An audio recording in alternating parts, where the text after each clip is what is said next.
Jamie and Jean and I have been on a number of different shows, and it appears that we were representing different, sometimes radically different perspectives on approach to spirituality and increasing consciousness and basically evolution, personal evolution.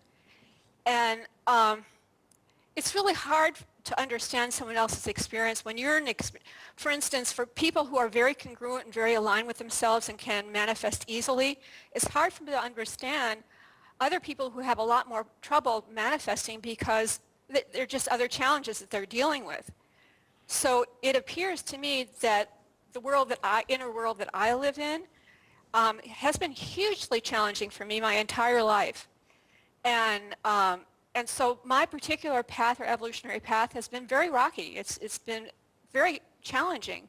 And so I've had to go really deep and understand how things work at a very deep level in order to develop the processes that I've developed and help other people as well as my own personal transformation.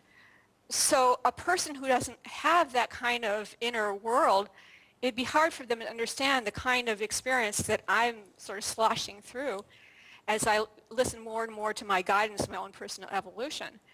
Whereas other people can just, point their will in a particular direction and just manifest like crazy, but not everybody can do that. When we move into this space of having a dialogue with each other, what's possible then, it will not be, the conversation will not be about me defending my truth and Jamie defending hers and Ninan defending hers and everybody else defending theirs. Because when that happens, what occurs is a huge argument. Well, that's like what you said.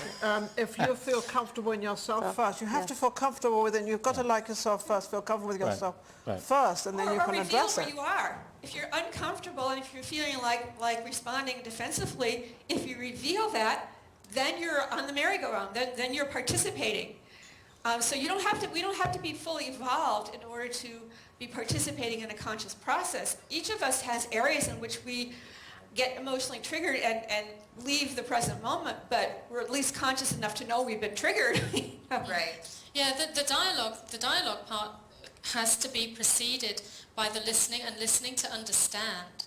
Listening to understand rather than listening to respond, in fact. Right. Yes. And when we do that, then we have a chance of dialogue.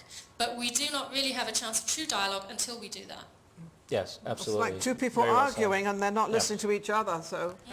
Yeah, very well said. So it takes courage. It takes courage to reveal how you're actually responding, to be really present with what's actually happening. You have to be aware. It takes awareness. Awareness.